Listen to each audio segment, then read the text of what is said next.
نحمده ونصلي على رسوله الكريم۔ آج ہم بات کریں گے رسول اللہ صلی اللہ علیہ وسلم کا طائف کا سفر۔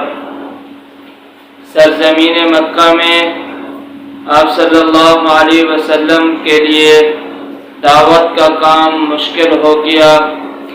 سرزمین مکہ میں بظاہر دنیا کے اسباب میں آپ صلی اللہ علیہ وسلم کے دو بڑے سہارے اٹھ گئے تھے، حضرت خدیجہ رضی اللہ تعالی عنہ اور ابو طالب کا انتقال ہوا۔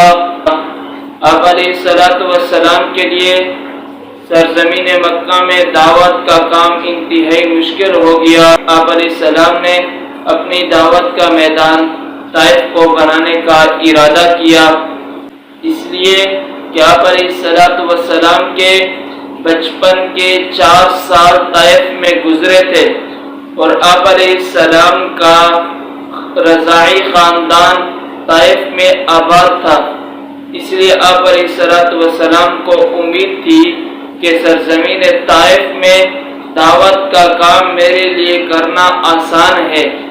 آپ علیہ السلام اپنے منہ بولے بیٹے حضرت زید بن حارثہ کے ساتھ طائف کی طرف روانہ ہوئے۔ آپ علیہ السلام مزدلفہ گئے، مزدلفہ سے عرفات، پھر عرفات سے شداد سے ہدا اور ہدا سے طائف پہنچے۔ یہ 50 میل یعنی 75 کلومیٹر کا سفر آپ علیہ السلام نے پیدل طے کیا۔ السلام طائف میں پہنچ کر سرداران طائف کو دعوت دینے کا ارادہ کیا۔ ایک کا نام تھا عبد اللیل، دوسرے کا نام تھا مسعود، تیسرے کا نام تھا حبیب۔ آپ علیہ السلام نے ان کو بتایا کہ میں اللہ کا پیغمبر ہوں، تو انہوں نے کہا کہ اللہ کو آپ کے علاوہ کوئی اور نبی نہیں ملا۔ دوسرے نے کہا کہ اگر اللہ نے آپ کو نبی بنایا ہے تو یہ بیت اللہ کی بھی توہین ہے۔ تیسرے نے کہا میں تو آپ سے بات ہی نہیں کرنا چاہتا۔ طائف کے اوباش لڑکوں کو جمع کیا اور آپ صلی اللہ علیہ وسلم کے پیچھے لگا دیا۔ وہ آپ علیہ السلام پر سیٹیاں کستے، آپ علیہ السلام کو پتھر مارتے، آپ علیہ السلام زخمی ہوئے، لہو لہان ہو گئے، آپ علیہ السلام بے ہوش ہو کر گر پڑے۔ حضرت زید بن حارثہ نے آپ علیہ السلام کو کندھے پر اٹھایا اور طائف سے نکال کر لے آئے۔ آپ علیہ السلام قرن المنازل میں رکے اور ایک اللہ سے دلسوز دعا کی، اللہم اشکو الیک ضعف قوتی، کہ اللہ میں اپنی کمزوری کی تجھ سے شکایت کرتا ہوں اور میں فریاد کرتا ہوں کہ یہ لوگ میرے مرتبے کو نہیں جانتے۔ یا اللہ مجھے کن لوگوں کے حوالے کرتا ہے جو مجھے دیکھتے ہیں تو وہ غصہ ہو جاتے ہیں۔ آپ علیہ السلام کی یہ دلسوز دعا تھی۔ حضرت جبریل علیہ السلام پہاڑوں کے فرشتے کے ساتھ حاضر ہوئے کہ اللہ کے رسول یہ پہاڑوں کا فرشتہ موجود ہے، آپ حکم کریں یہ اہل طائف کو صفا ہستی سے مٹا دیں گے۔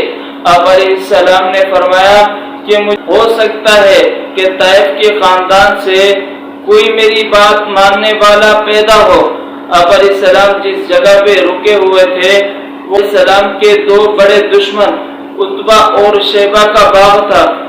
آپ علیہ السلام کو اس حالت میں انہوں نے دیکھا کہ آپ علیہ السلام خون میں لت پت ہیں۔ اپنے ایک غلام عداس نصرانی کو کھجور پلیٹ میں ڈال کر دی۔ آپ علیہ السلام کے پاس وہ لے کر آیا۔ آپ علیہ السلام بسم اللہ پڑھ کر اس کو تناول فرمانے لگے۔ عداس نے کہا یہ آپ نے کیا پڑھا؟ آپ علیہ السلام نے فرمایا کہ ہم ہر کھانے پینے کی چیز پر یہ متبرک کلمات پڑھتے ہیں۔ آپ علیہ السلام نے عداس سے اپنا تعارف چاہا تو عداس نے کہا میں نینوا سے ہوں۔ آپ علیہ السلام نے فرمایا نینوا میں تو میرا بھائی یونس آیا تھا۔ تو عداس نے پوچھا آپ یونس کو جانتے ہیں؟ تو آپ علیہ السلام نے فرمایا کہ وہ بھی اللہ کا پیغمبر تھا اور میں بھی اللہ کا پیغمبر ہوں۔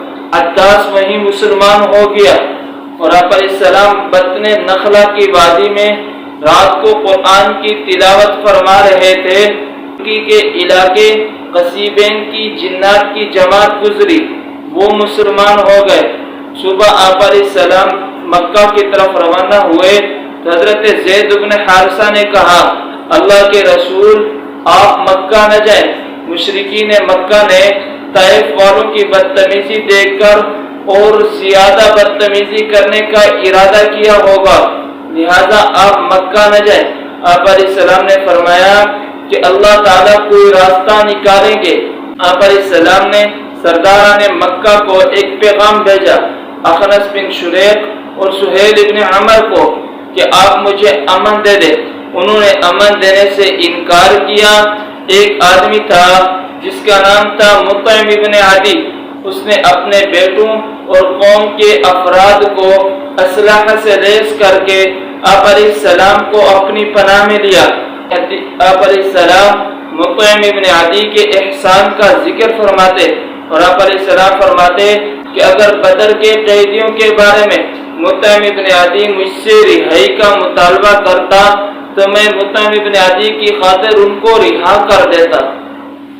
تو طائف کے واقعے سے ہمیں یہ سبق ملتا ہے، اگر ایک جگہ پہ دعوت کا کام مشکل ہو جائے تو داعی کو چاہیے کہ اپنا میدان تبدیل کر کے اپنے کام کو جاری رکھے۔